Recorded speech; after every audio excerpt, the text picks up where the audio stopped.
Welcome and thank you for joining today's Fit for Learning webinar.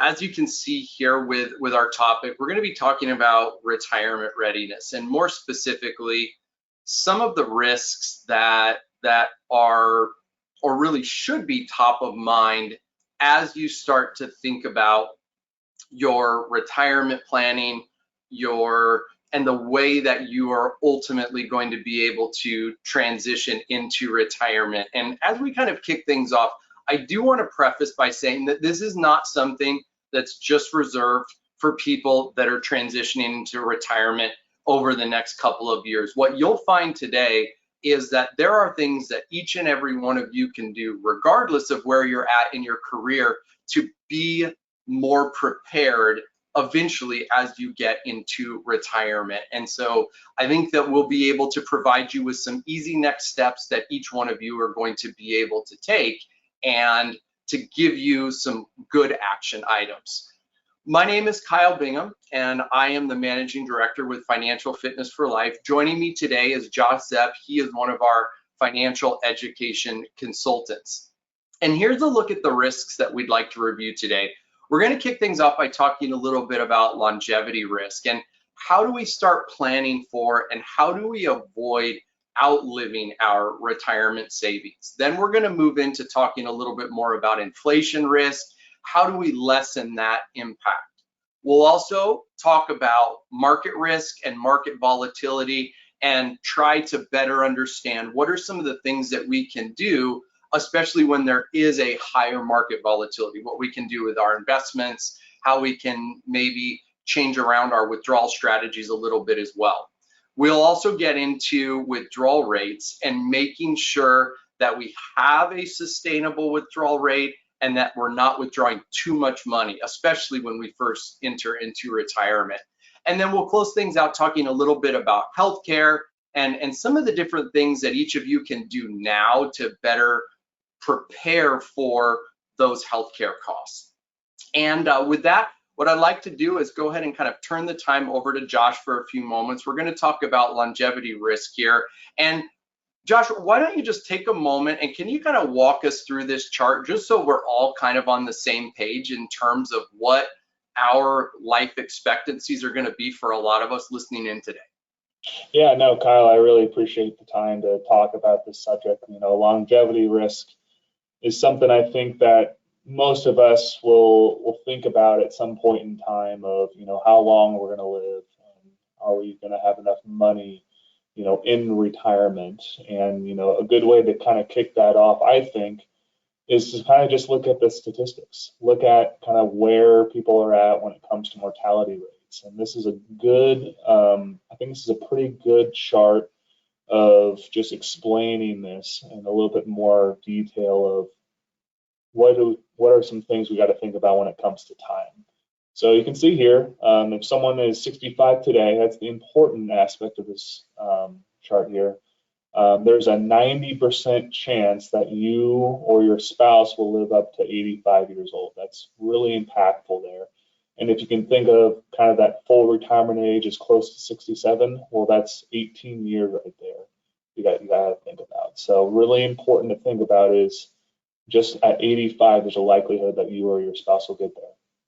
If you go down the list here, 95, at age 95, there's a 46% chance that you or your spouse will live up to, again, 95 there. So think about how long that retirement's going to be for this individual. So we need to make sure we plan ahead for these statistics. And again, this is for people who are 65 just today.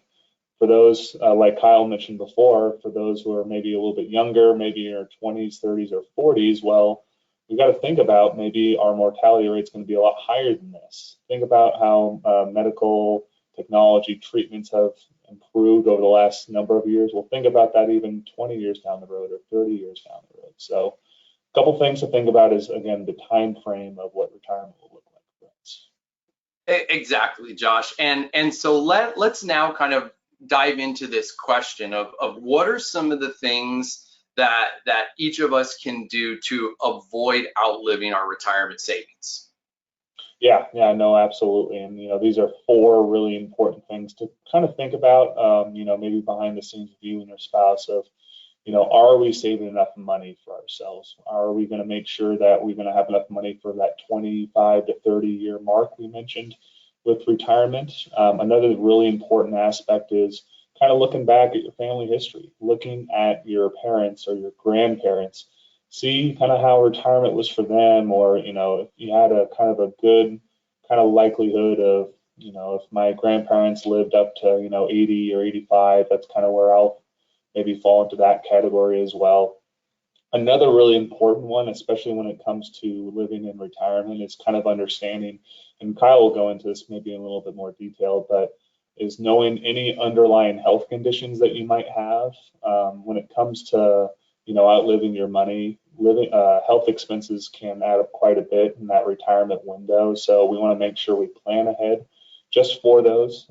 So something to think about when it comes to planning for retirement. And of course, we all want to have a goal in retirement, whatever that may be. Everyone's going to be a little bit different with that, but we want to make sure we're saving enough money to hopefully achieve that goal and make sure we're consistent with our withdrawal strategy, so we can hopefully not outlive our retirement savings. Excellent. Yeah, I think that there's a phrase that comes to mind that I use a lot of the times with individuals as I'm talking to them about some of their retirement income planning, and it's a phrase that says, if you can't measure it, you can't manage it. And I think a lot of times, especially people that are earlier in their career, they think of this idea of setting a retirement income goal for themselves as something that doesn't really make a lot of sense. But what Josh kind of mentioned, and just a point that I'll reiterate to all of you, is we have to start to look at how close or how far we are from that goal, regardless of how many years you have until you're actually retiring. Because once we identify if we're not on track to reach that goal, or if we do have a shortfall, there's more subtle changes that we can start to make now, whether it's maybe saving a little bit more, whether it's maybe just delaying retirement by maybe 12 months or 18 months. But in order to be able to really identify what we need to be doing, we need to have a goal set for us. And if you're somebody that's struggling with setting an initial retirement income goal, use somewhere between 60 to 80% of your current income or your pre-retirement income. Use that as that starting point, set that goal, and then we're going to talk more today about how you start to actually measure how close you are from that goal. So have a goal, regardless of where you're at in your career, and then we're going to talk more about what are some of the steps that you can take to really figure out if you're on track or not. And so with that, Josh, let's talk now a little bit more about inflation. And it's something that we're all experiencing right now with that high level of inflation. But what I want to look at now is, when we're looking at our retirement income, what are some of the things that we can do to lessen the impact that inflation is going to have on that income? Yeah, no, absolutely. And, I mentioned it very briefly. And when it comes to retirement income, of course, we want to be pretty consistent with our withdrawal strategy. A good example is, maybe you need $50,000 a year in retirement. Well, if you consistently do that, that's great. But we got to think about maybe 20 years down the road, or even 10, 15 years down the road, that $50,000, it's not going to be as valuable, right? So we just want to make sure that the money we do have is keeping up with inflation. It's attaining its value over time. That's really important. I mean, the chart we looked at before, there's a good chance maybe you live into your 90s. So that could be a 25-year retirement or 30-year retirement for some individuals. So think about how inflation impacts us all just in the last couple of years, but think about it for that time span. So a couple things to think about, especially when it comes to kind of fighting that inflation with your retirement account. Of course, we want to be we want to be invested properly. So if you have any retirement accounts, maybe they are conservative, but maybe they are still making a little bit of money to attain some value over time. I think that's really important when it comes to fighting inflation. One other thing I think is really important when it comes to inflation is maybe having a proper withdrawal strategy. Kyle will mention that in a couple of slides, but I like to think of the 3-bucket approach when it comes to retirement income. So if you have your retirement and nest egg. You set it up into 3 buckets. You have one bucket that's going to be more of that cash or conservative investments where you need liquidity for maybe that first 1 to 5 years. And then you have your second bucket, which is more of a mid-term bucket. So money you won't necessarily need now, but maybe 5 to 10 years down the road. So maybe you can invest it and make sure it attains some value with inflation over time. And then you have that long-term bucket, so money you won't necessarily touch for maybe 10 to 15 years. Therefore, maybe you can invest it a little bit more aggressively.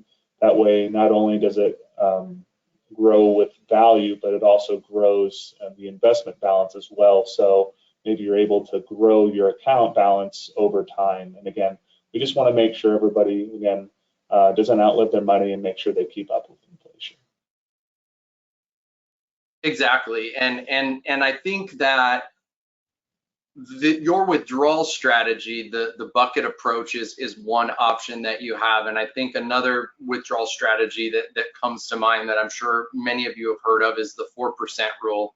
And the 4% rule was designed as a strategy that's basically called dollar plus inflation. And so what that means is you have a fixed rate that you're going to withdraw from your account each year, and then at the end of each year, you're going to look at what inflation is, what that current rate of inflation is, and then you're going to adjust the amount that you're withdrawing by whatever that change in inflation is. And so that's one way to do that.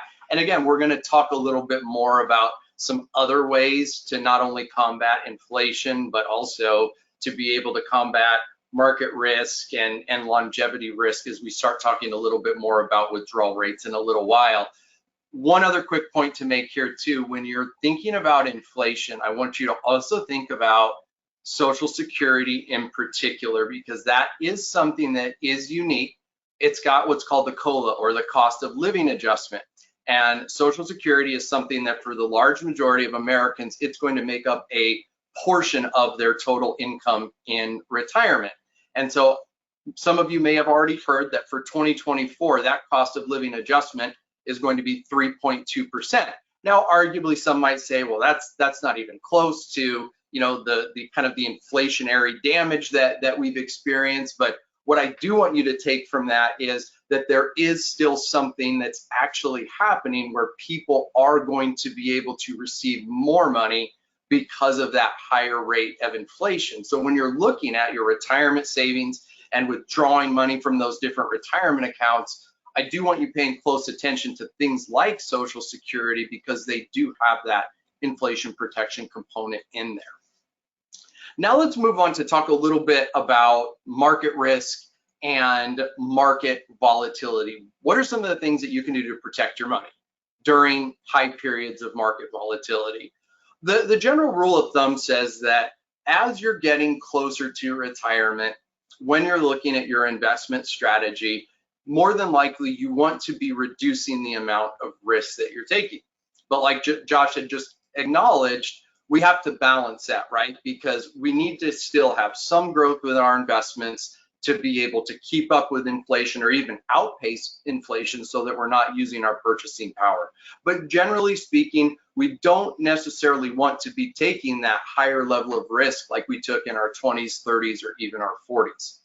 We also want to be mindful of the fact that we don't want to overexpose ourselves to any one individual asset class. And this is something that I've seen on both sides of the spectrum. We have somebody that's getting closer to retirement and they think, well, I don't want to lose money. I know that there's market volatility. Maybe we have higher market volatility. So what they do is they overcorrect and they go 100% into cash, or 100% into cash and bonds. And again, their logic is we want to make sure that we don't lose an excessive amount of money. But at the same time, now what we've done is we're not going to have virtually any growth. So we're immediately going to start losing purchasing power because of inflation. And then I've seen it on the other side where people are retiring and they're trying to play catch up with their investments, and they're 100% into aggressive stocks or more aggressive mutual funds or exchange traded funds. So we want to balance that out.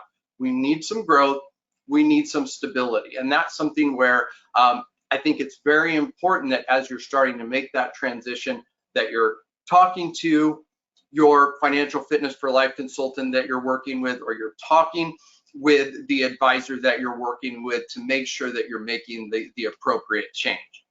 And then rebalancing is another important point, and that goes kind of hand in hand with having too much exposure to one individual asset class.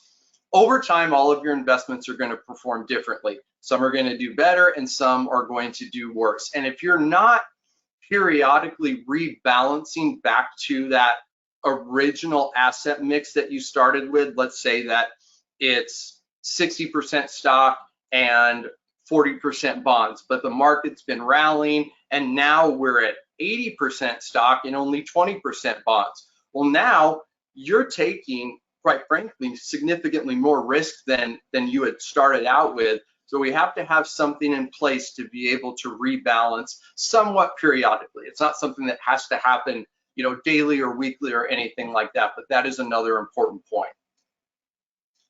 And then the last point, something to be paying close attention to, is where it is that you're going to be withdrawing your money from, or when you do start taking those withdrawals, what individual investments or securities are you liquidating? Are you liquidating those that are down, and are you locking in some of those losses, or are you liquidating some of those investments that have had better performance and you're locking in some of those gains or some of that profit?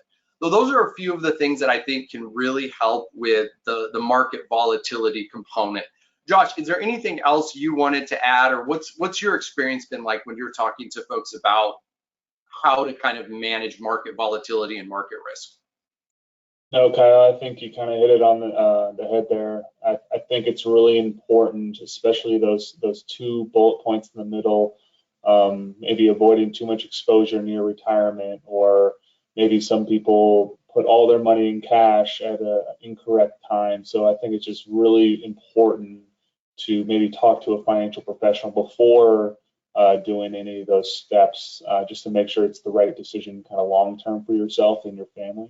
And then that third bullet point, don't forget to rebalance your portfolio. I think that's something that I think a lot of people with retirement accounts, maybe they go in once or twice a year and don't know what they're really looking at, or don't know how they're invested in. So it's really important to just make sure you know how much risk you're taking in the investments you currently have, and making sure maybe it's not too much given your age and risk tolerance. Exactly, and that kind of leads us into this next idea of withdrawal rates, and how do we manage not withdrawing too much money too quickly. And we talked about, you know, one option that you have is you withdraw a fixed amount each month, or each year you adjust it by inflation. If you're focused on making sure that your withdrawals reflect the market or market performance, there's another withdrawal strategy that's called percentage of your portfolio. And what you say is at the beginning of the year, you're going to take a fixed percentage from your portfolio. Okay, now we're not factoring in inflation at all. And then you go through the year, and then as you move into the next year, you're going to look at whatever that portfolio value is, and again, you're going to take that same percentage from your account. So now it's kind of flip-flopped, right? First we were talking about combating inflation, and now with percentage of portfolio, we're focused solely on market volatility and market risk and market performance. What I would encourage all of you to do as you're starting to look at how you're going to be withdrawing that money, it is taking more of a dynamic approach. And what I mean by that is I think that there can be a way for you to be able to balance out both, where you can be factoring in inflation, you can be factoring in market volatility or market risk. And that means that when markets are doing good, you can create a withdrawal strategy where you are able to withdraw a little bit more money. And that's something that you're cognizant of as you're going throughout the year and as you're withdrawing your money. But then in years where the market may not be doing as well, or you may not have as good of performance, then it's an option to be able to kind of reduce the amount slightly that you're withdrawing from those different retirement accounts. And so I think that this will help you as you start to look at what you are on track to have, which kind of brings me back to the point of, I want to make sure that each of you take an opportunity to be able to sit down and look at what you're on track to have in terms of retirement income from your retirement accounts as of right now. So based upon how much you've saved up until this point, based upon how much you're going to be saving moving forward, take some time to review what those income projections look like. I would also encourage you to take a few moments and go through some type of a gap analysis. We talked about at the very beginning that it's important that we're setting goals for ourselves. We have to have a goal so that we can measure how close or how far we are from reaching that goal. Once you've set that goal, there's a ton of different calculators, and your record keeper websites are another great place to be able to look at what those income projections are, and definitely take an opportunity to sit down with one of our consultants or with your advisor to walk through this exercise. And again, it's something that oftentimes your withdrawal strategy and the amount that you withdraw, it's not going to be a set it and forget it type of thing. It is something that is dynamic, and it is going to be changing, okay? And that's okay. And it's important that as you really start to make that transition into retirement, that you've pinpointed your withdrawal strategy, the rate that you're going to use, but also understand that you will potentially have to have some flexibility, and you're going to need to revisit that strategy on a year-to-year basis. And then the last thing that I'd like to take just a couple moments to hit on is the rising cost of healthcare. And this is something that we know is a huge cost for retirees. And what I want to talk about is just to give you an idea of how much you might potentially need in terms of money to be able to cover those different healthcare costs. Each year, Fidelity runs a study on potentially what a 65-year-old person is going to have to pay to cover all healthcare costs throughout the rest of their life. And their most recent study that came out said that it's going to, for a single person age 65, it's going to be a little over $157,000. Now, I don't share that with you to shock you. And I think what I want you to think about too, though, is while that is a big chunk of money, take a second and let's just break that down a little bit. So that would be throughout our lifetime. If you have a 20-year life expectancy, and assuming those were all of your healthcare costs that you're going to have to absorb, it's only about $7,800 per year. And then when you break that down monthly, you're looking at about a little over $650. And again, that is a lot of money, but these are the types of things that I want you to be able to start to kind of piece together and look at, because we know that Medicare isn't going to be able to cover all of your healthcare costs. You have the ability to, and I encourage you to make sure that you get familiar with Medicare, that you also get familiar with some of your supplemental insurance as well, called Medigap. That is going to be a type of insurance or coverage that you have, and it does exactly what it says it does. It covers the gaps that traditional Medicare isn't going to be able to cover. And so learn a little bit more about those, but really most importantly is start factoring in as best as you can into your retirement budget what those different healthcare costs potentially might be. And it's also important to look at, are you single? Are you married? What is your life expectancy? What's your family history? Are there any diseases or illnesses that run in your family? Again, and these can be tough things to think about, but again, it's really important to think about it now so that we're not going to have surprises down the road as we officially kind of make that transition over into retirement. And so let me give you some easy next steps that each of you can take as you start to think about your individual situation. You know, I've said it a couple of times already today. Start thinking about your household retirement income goal. It doesn't have to be perfect.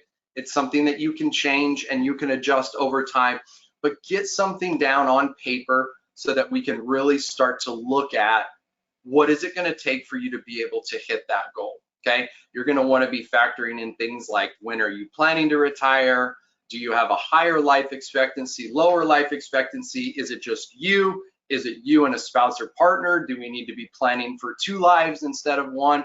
Those are all important things to consider. And then it's also important to be able to find any income gaps that you may have, because I alluded to it a little bit when we first kind of kick things off, is if we do know that we have a shortfall, we're not on track to reach our goal, well, there's smaller, more subtle things that we can adjust now that we can still get back on track. Because one of the things that happens is when you're not aware of these different risks and when you're not walking through these steps, oftentimes people don't realize a lot of these things until they've actually retired. Okay, and that's why it's important to walk through these steps. The second one is, what are you going to do to try to safeguard yourself from inflation? What withdrawal strategy is going to make more sense to you? Is it more of like a 4% rule, dollar plus inflation type of strategy? Or is it something that is going to be more dynamic, where when markets are good, you can spend more, when markets aren't so good, you adjust and spend a little bit less? And then also, is your investment strategy still going to be able to provide some safety and some stability, but also enough growth to be able to keep up with inflation, or in fact, even outpace inflation? And then step 3 would be making sure that the investment strategy, it's risk appropriate. Also very important to maintain perspective when we are in market volatility, right? Is markets are going to go up and down, and you do want to be confident in the investment strategy that you've established for yourself with your advisor, and be careful not to overreact during some of those downturns. And then also make sure that you have some type of a rebalancing in place. And some of the investments that you may be in right now, that's already being taken care of, right? If you're in an advisor managed account or some other type of mutual fund or other portfolio, but it's good to double check to make sure that that's happening. And then lastly, with your healthcare needs and healthcare costs, I would say take advantage of a health savings account if that's applicable for your situation. It's got some awesome tax benefits that are associated with that. If that is something that's available, be sure to let us know, and we can sit down and walk you through that in a little bit more detail, because that can be a great way to cover some of those healthcare expenses that we talked about. And then number 2, just familiarize yourself. What is Medicare? How does it work? What are the things that it covers? What are the things that it does not cover? And then figure out the plan that's going to be right for you, again, as you kind of officially make that transition into retirement. As all of you know, we're here to help. We're here to answer any questions that you have. And so if we've piqued your interest a little bit, please feel free to scan the QR code here on your screen. We'll be happy to sit down and have a conversation with you about any one of these risks that we've talked about today. We're also sending the link out in the chat window on the GoToWebinar console, so you can click on that and then a window will open up, and you can set an appointment that way. And also, this is a good reminder that we're getting close to year end now, and we want to do a 2023 kind of financial wellness recap. So if you haven't registered for our December webinar, be sure to do that. We're going to be talking about some of the hottest topics that we've had in 2023, and then also how we start to prepare as we move into 2024. And with that, folks, I just want to thank you all for taking a little bit of time out of your day to be here. We'll look forward to hearing from you and working with you, helping you to kind of navigate through any of these challenges that you might be facing as you're looking at your retirement income planning, and we'll be happy to help in any way that we can. Thanks again. Have a wonderful rest of your day. Bye-bye. Thanks, everyone.